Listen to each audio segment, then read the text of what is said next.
Hello, my friends. AmyR here with Prairie Paper and Ink. Welcome back to my face and my card making space. And Scorched Timber is in the house. For those not aware, this was the final distress color that was just released a couple weeks ago now. Week and a half? I forget how long it's been. It hasn't been very long, but my order just got here today, yesterday, something. Just got here. I wasted no time on unpacking it and made a couple cards. I did sort of traditional Valentine colors, but with brown. My most recent live stream, I attempted a new to me technique using crackle paste and distress embossing glazes. And I wanted to repeat that technique, but in different colors, doing it slightly more contrasting so you can really see how cool it is. So I will show how to do that in the video. And yeah, did ink smushing, used this, loving it so far. It's a gorgeous brown. You know, browns aren't my, like, you know, I don't do a whole lot of grunge or anything like that, but browns are necessary for so many things. And I had fun making inky, smushy brown backgrounds, but then I threw like hearts on top. So these are fun. So if you keep watching, I will show you guys how I made these cards. And then at the end of the video, I will have a link to my Valentine playlist. And below the video, I'll have a supply list, link to all the supplies I used, etc. So everything will be found in and amongst the video. And then yeah, keep watching and I'll show you guys how these all came together. I wasn't kidding when I said I just dived right in when my order got here. Like, got the packaging off, and for now I'm using just the Scorched Timber Distress ink, but all the other, you know, I ordered the entire little bundle, so I've got the oxide and the refills and the sprays and, you know, all the things. But ink smushing, one of my favorite things to do. So I have one of my non-stick little craft sheets rolled out here, and I smushed 3 different shades of brown distress ink. I used Vintage Photo, Walnut Stain, and then the Scorched Timber. Smushed that onto the mat, sprayed it with some water, and then I am pressing Canson XL watercolor paper into this.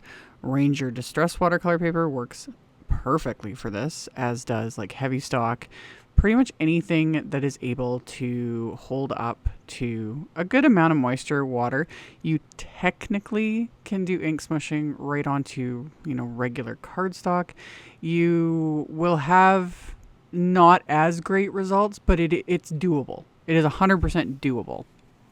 It just kind of will depend on the cardstock, you know, how many layers, the amount of water, etc. Because regular cardstock, when you start adding a lot of water and whatnot, it starts to literally fall apart.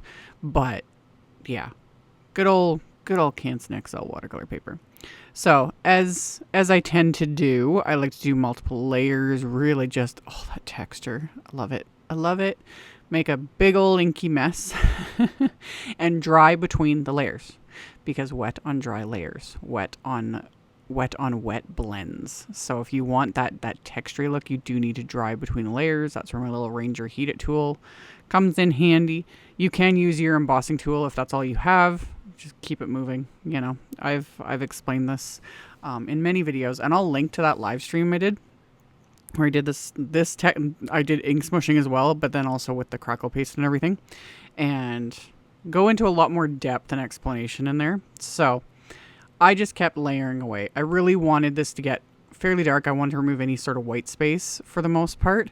So I just kept going in with ink, a little bit of water, smushing, drying, you know, over and over again until I was happy with these backgrounds. And I even smushed like the one background onto the other background. Why not? Why not? When you're doing sort of like monochromatic colors like this, whether it's all browns or all blues or greens or whatever, you can, the sky's almost the limit with the amount of layers you can add before it all just becomes sort of a blob, you know? If you're mixing multiple colors, that's where you need to be a little more careful, because they can start to just turn into pure mud, you know. You'll just lose any actual color and it just ends up looking like a gray, brown, sludgy mess. If you hit that and that wasn't what you're intending, you've gone too far. But like I always say with ink smushing, start with like colors, experiment with it, have fun with it, and then just go from there. It's fun. I don't know what it is. For me anyway, like I find it therapeutic doing little ink smushy backgrounds. So I did all of that. Now for the extra messy fun part. And like I said, I did this live for the very first time. Like I've known about this technique for, I don't know, a couple years, however long, never done it. And then decided to attempt it live. It worked. But I wanted to do it again because what I was aiming for in my head isn't exactly what translated. And I needed the contrast. So I'm using crackle paste. One of my favorite things to use. I just on its own, I love me crackle paste. It goes on like this and it turns into that crackly goodness. So I'm using crackle paste over this older stencil from Simon. This is the Radiant Hearts stencil. So I'm just holding it over the background and applying crackle paste. And right beside me, like off camera, I have a dish with water in it just to let that stencil soak. Because I actually cleaned it between these panels. It's just easier that way because for me, the paste actually dries quite quickly. And I learned that in my live too, because I did 2 backgrounds back to back with the same stencil. And it was like the paste was drying faster on my stencil and it just caused issues, but it was fine. Anyway, before the paste can dry on the background, you need to add embossing glaze. It does not have to be embossing glaze. However, the Distress Embossing Glaze powders, because they are, they're translucent, they're in the distress colors, etc., they're just fun. But you can do this with any embossing powder. It just depends on the look you're going for. So my backgrounds are very brown, obviously. I wanted to make the hearts kind of pinky red sort of colors. So I chose several different colors. You could do this with just one. It does not need to be multiple colors. But again, I was having fun. So I used Kitsch Flamingo, Abandoned Coral, Picked Raspberry, and Aged Mahogany. And you just pick them up with your fingers and sprinkle it. If you don't like touching the powders, because I get it, it can be a little... you could just use a little spoon, a little straw that you could cut down, to create a little scoop. That'll work too. And you just sprinkle it over.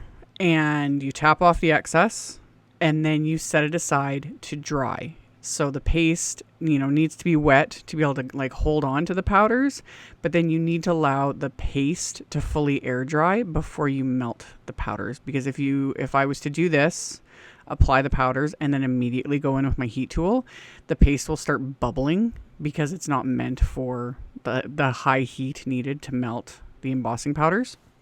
So I did the exact same process on the second panel, applied the crackle paste, and then immediately put the stencil and my palette knife into the container of water so it can sit and soak. And then it's just literal easiest thing in the world to clean the thing off afterwards. And then I sprinkle on my powders. I don't use too much, just enough to fully cover this. You can save the excess, put it into a container, turn into with one like this where it's all shades of pink. It's totally doable, but I don't bother because there's not really much there.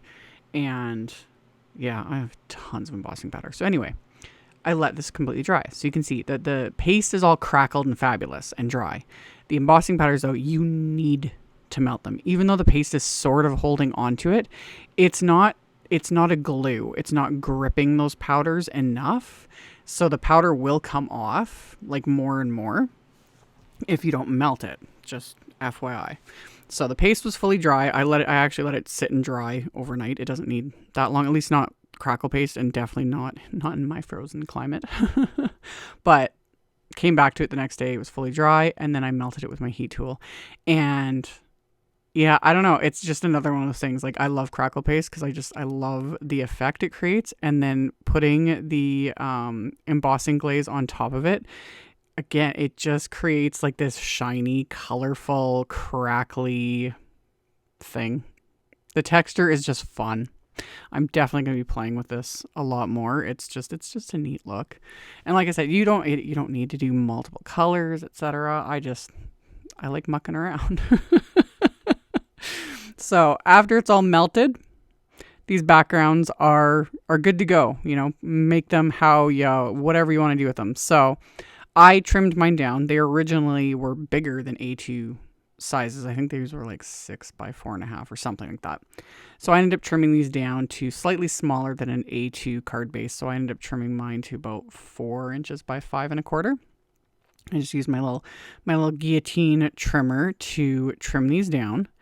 And you can definitely cut through crackle paste, etc. It sometimes, depending on how thick the paste is applied, it takes a tiny bit more elbow grease at times to completely cut through it.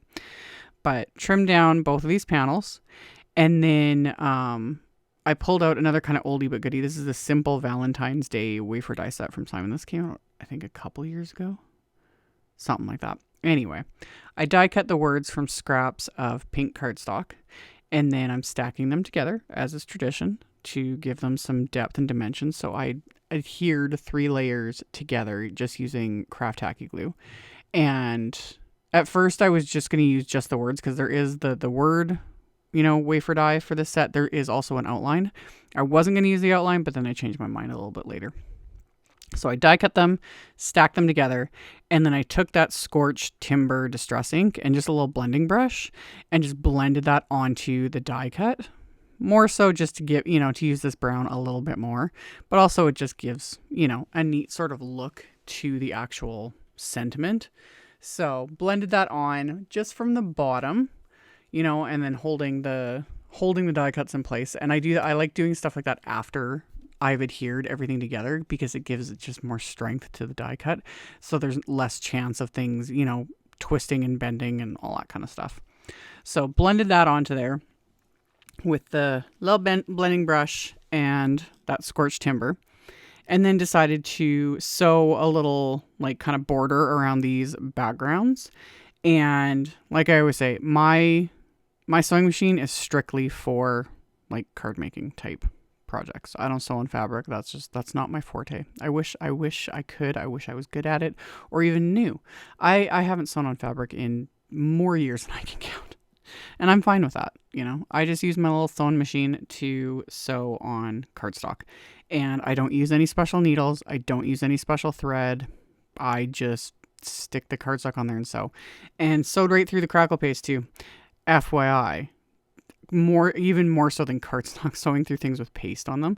It's fine. It'll work. But just be aware. Especially, and those, again, because I know a lot of people watch my videos that are actual sewers, on fabric, etc. You guys know, it'll add some extra dust and things like that. But like I said, my sewing machine is just for doing stuff like this. So I just went around and did a rough little border around both of these panels. And then to amp up the texture, I also took my little Tim Holtz Tonic paper distresser thread cutter tool and ran that around the edges of this. So it just roughs it all up. And you can skip this, or you can just use scissors to rough this up. Especially with watercolor paper like this. This is a heavyweight watercolor paper. I wouldn't anyway. I don't recommend using your fingernails. Not just because I've been painting my nails again for the last year or however long it's been. It's just not good for your nails. But watercolor paper especially, you will do damage to your fingernails. But scissors work. This little thread cutter tool though was perfect for roughing up the edges. So that's what I did. And then that's when I decided also to cut outlines for the Happy Valentine's Day sentiment. So I just grabbed some scraps of Simon's dark chocolate cardstock and die cut the outlines from that, adhered them together with craft tacky glue. And then my card bases are Nina Desert Storm cardstock, just one of my faves. And they're going to be just top folding A2 note cards, so 4.25 by 5.5. And I used that Radiant Heart stencil again. And I've got it on the inside of the cards. And I just went with the same colors of the embossing glaze in the inks to blend over the stencils. So the Kitsch Flamingo, Abandoned Coral, Picked Raspberry, and Aged Mahogany, and used my little blending brushes And especially with the two darker colors, the Picked Raspberry and the Aged Mahogany, I used a light touch. You know, I'm not just going in there full strength, because stuff like this, it's on the inside. I want to be able to write over it, you know, and the writing to be legible. So light hand with those. The other two colors, it's fine. And just used little blending brushes and blended those onto the insides of the cards. And then to adhere these panels to the card fronts, I'm going to coat them on the back with Simon's Big Mama foam tape. That will, one, give me a little bit of dimension, but also this is going to help sort of flatten out these card fronts, because after like all the ink smushing and water and heat and paste and all the stuff added, you can tell like they're a bit warped. So this will help, you know, hold them down nicely to the card base, as well as just give it that tiny bit of dimension. So I put that on the back of these panels and then stuck these onto the card bases, and then adhered the sentiments with a good amount of glue. I don't normally add this much glue on the back of things, but like everything, when it comes to adhering on top of crackle paste, texture paste, glitter paste, etc., you want a good adhesive, a strong adhesive, because it almost like repels things you try to stick on top of it. So yeah, Craft Tacky Glue does wonders. So I stuck that on the back of the sentiment, stuck that onto the card, and then as just a final little bit of bling, you know, just a bit, nothing too crazy. I pulled out some coordinating little confetti. This is some Trinity Stamps port wine confetti. So just put a few of those onto these cards, you know, just cause. So once I was happy with the placement, I'm going to adhere those into place with little dabs of Craft Tacky Glue, and then let that glue dry, and these cards are complete.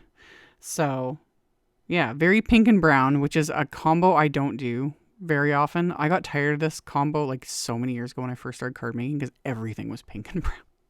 Home decor was pink and brown. Everything was pink and brown. And I don't know, I just have kind of like blocked it out for many, many years. But I was like, it is pretty though. I like pink and brown together.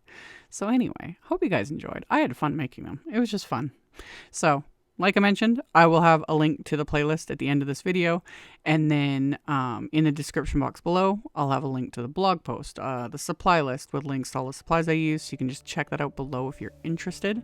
Thank you all so very much for taking the time to watch my videos, and for thumbs upping and commenting. I very much appreciate it, and it very much helps.